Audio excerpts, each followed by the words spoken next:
Bapak-bapak, ibu-ibu sekalian, pada subuh kemarin kita membicarakan dan mulai membicarakan bagaimana pemahaman satu surah dinyatakan bahwa akan menambah iman. Jadi tentu kajiannya satu surah gitu, ya. Kalau ayat per ayat memang menambah iman, apalagi dalam satu surah. Kita coba kita pahami, ya. Mari kita lihat surah Luqman. Kita akan pelajari satu surah mengenai surah Luqman, ya. Sehingga kita bisa membuktikan bahwa ayat Al-Quran mengenai berita datangnya satu surah itu dapat menambah iman bagi orang-orang yang beriman, insya Allah menambah keyakinan kita, ya. Mari kita lihat surah Luqman. Surah Luqman itu 34 ayat. Dan kalau kita lihat surah Al-Baqarah 1 sampai 5, tergambar oleh kita bahwa surah Luqman itu merupakan kelanjutan atau kedalaman dari surah Al-Baqarah ayat 1 sampai 5. Nah, mari kita lihat, ya. A'udzubillahi minasyaitonirrajim. Bismillahirrahmanirrahim. Alif Lam Mim.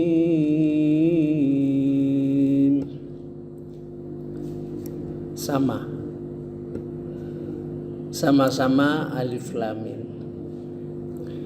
Dzalikal kitabu la raiba fihi hudal lil muttaqin.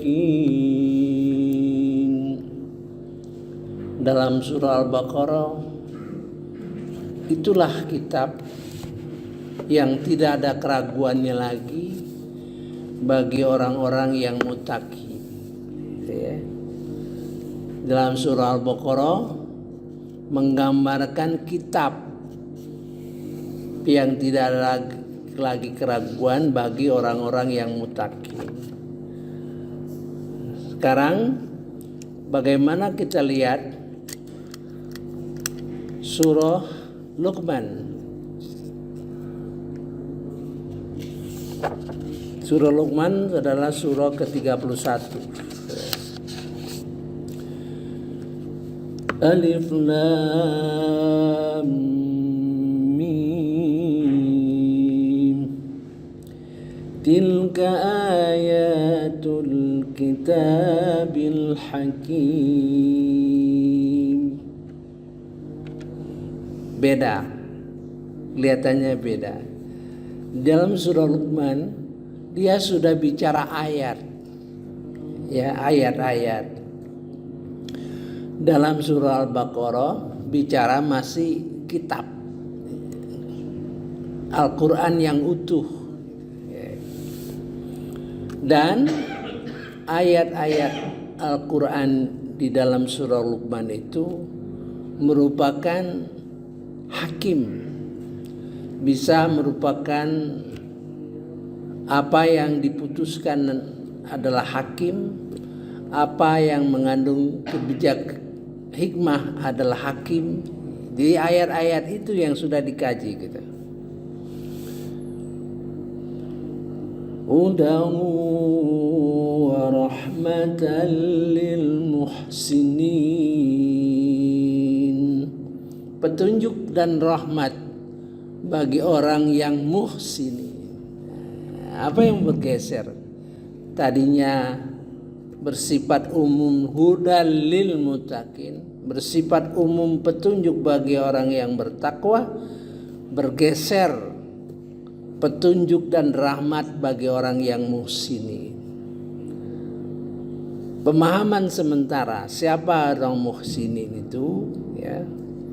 Orang muhsinin itu ada dua saja sementara ini, yaitu orang yang meyakini segala sesuatu yang dilakukan olehnya, perbuatan tidak luput dari pengawasan Allah Subhanahu wa taala.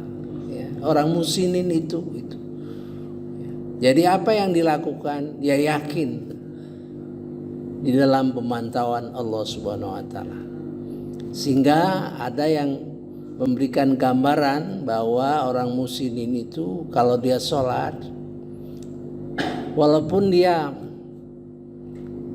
tidak bisa melihat Allah Subhanahu wa taala, dia yakin Allah melihat dia, gitu ya.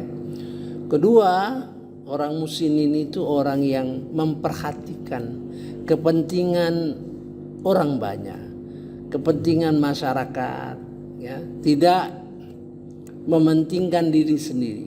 Itu dua yang kita utamakan dulu. Nanti kelihatan tambahannya gitu ya. Kita lanjut.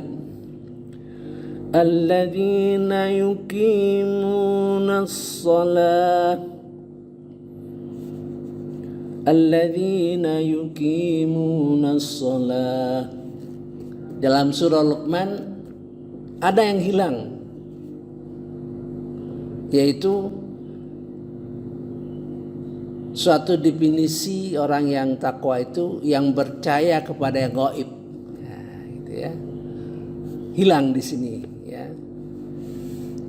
Alladzina yu'minuna bil ghaib. Hilang. Mengapa hilang? Karena tidak dipersoalkan lagi. Artinya orang muhsinin ini orang yang sudah percaya kepada Allah Subhanahu wa taala. Yang ada masih alladzina yuqimunas shalah. Sembahyang di dalam surah Al-Baqarah mengenai salat, wa yuqimunas shalah. Ya. Sekarang infak, wa yu'tunaz zakat, wa yu'tunaz zakat. Jadi infak tadi di dalam surah Al-Baqarah mengenai infak yang lebih umum, maka dalam surah Luqman bicara masalah infak. Infak dalam pengertian zakat. Jadi maksudnya di sini adalah orang-orang yang sudah melaksanakan minimal adalah zakat. Mengapa zakat itu dikatakan minimal? Zakat itu merupakan kewajiban yang ada ukurannya. Ada waktunya, ya. Sekarang di dalam Al-Baqarah, wa bil akhirati hum yuqinun.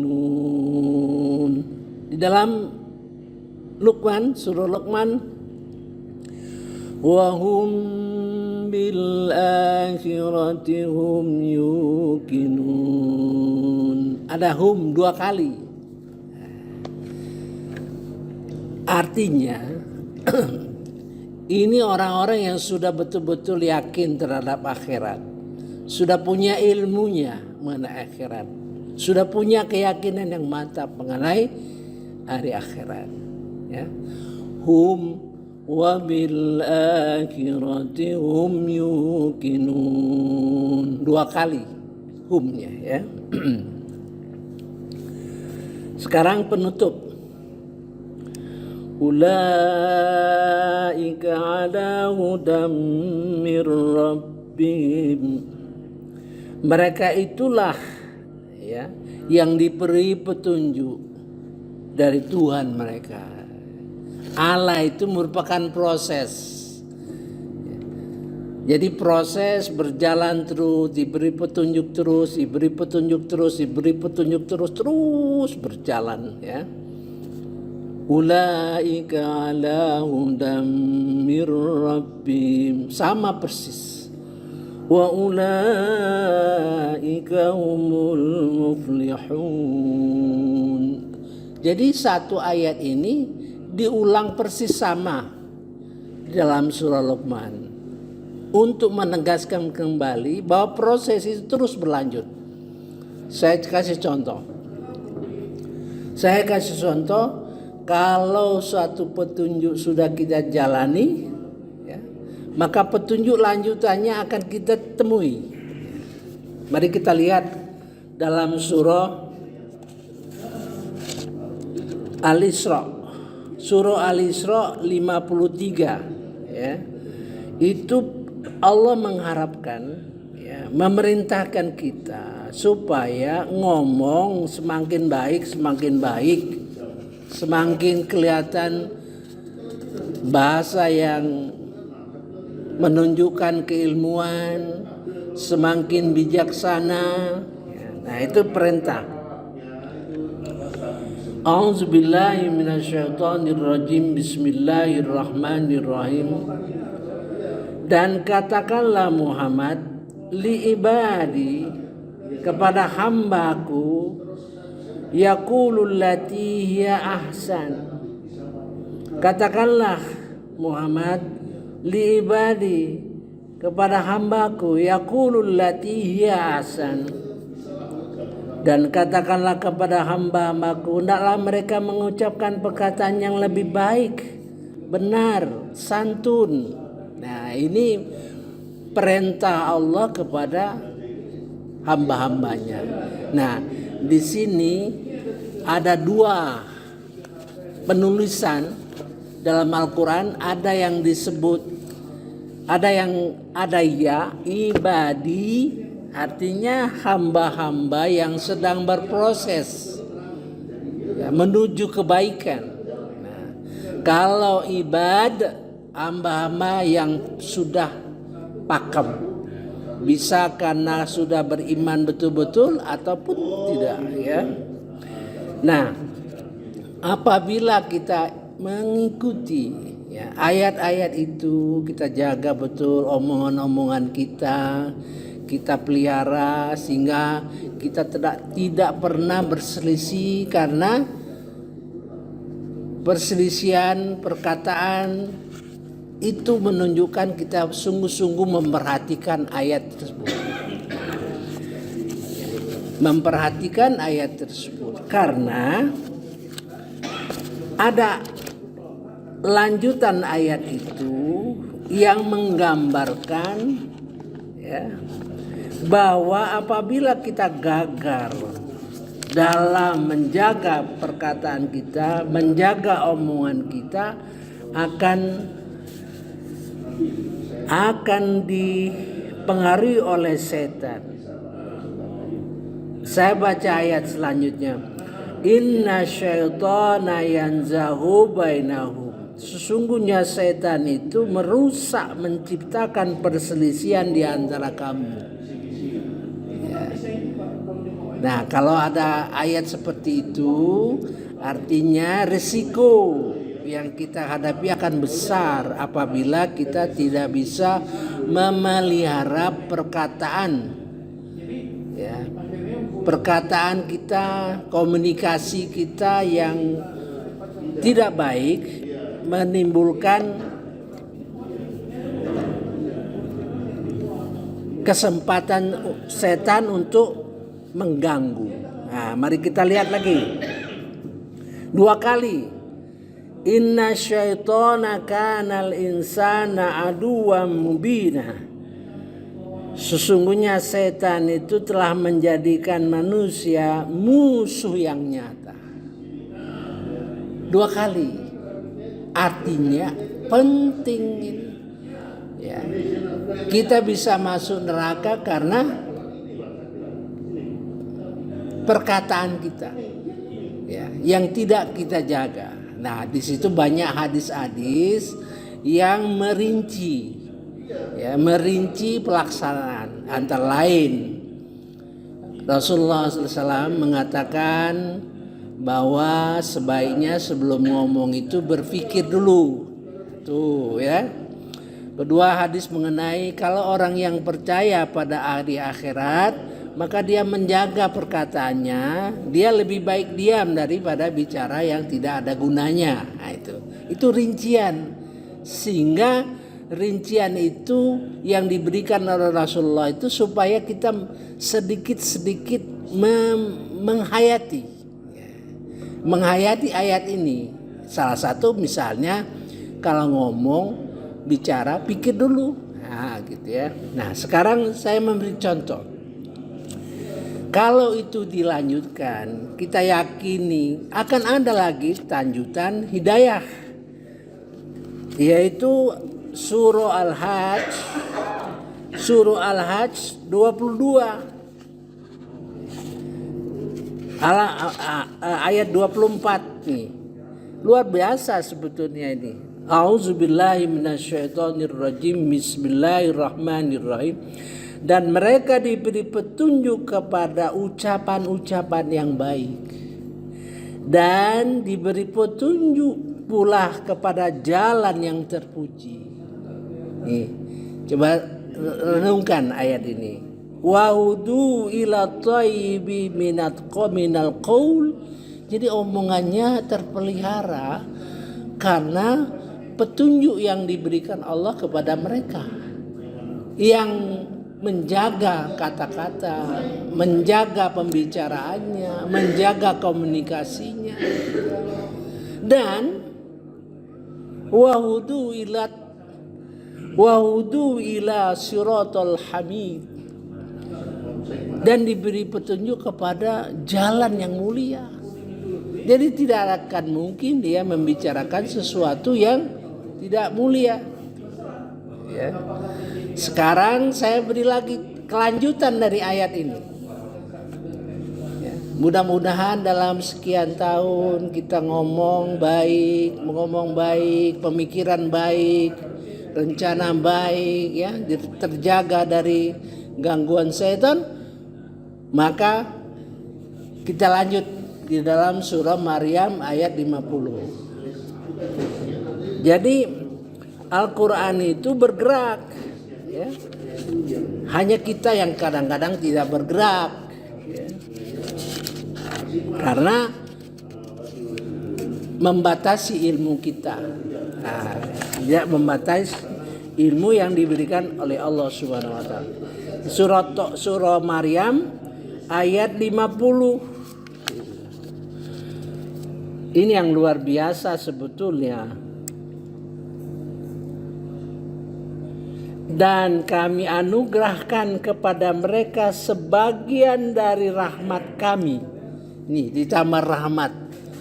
Jadi kalau ngomong baik, ya, semakin diberi petunjuk Allah Subhanahu wa taala, dia akan dianugerahkan rahmat, ya. Dan kami anugerahkan kepada mereka sebagian dari rahmat kami, dan kami jadikan mereka buah tutur yang baik dan mulia. Itu kalau terjemahannya sebenarnya agak kurang tepat, ya. Wa wahabna lahum mir rahmatina, dan kami anugerahkan kepada mereka dari rahmat kami sebagian aja, ya. Wa ja'alna lahum, dan kami jadikan mereka lisana sidqin alima. Jadi lisannya itu, kata-katanya itu mengandung kebenaran, sidik berarti berilmu, ya, mengandung ilmu, ya. Apa yang diucapkannya mengandung ilmu. Lisana sidqin alima, ilmu yang sempurna. Nah, itulah gambaran apa-apa merupakan suatu pergerakan. Bisa petunjuk bergerak terus, bisa bertambah iman karena kajian-kajian kita, Yang penting masukkan di dalam hati, bukan untuk dibicarakan. Al-Quran bukan untuk diperdebatkan, tapi dimasukkan di dalam hati. Subhanakallahumma wa bihamdika asyhadu an la ilaha illa anta astaghfiruka wa atubu ilaik. Wallahu alam.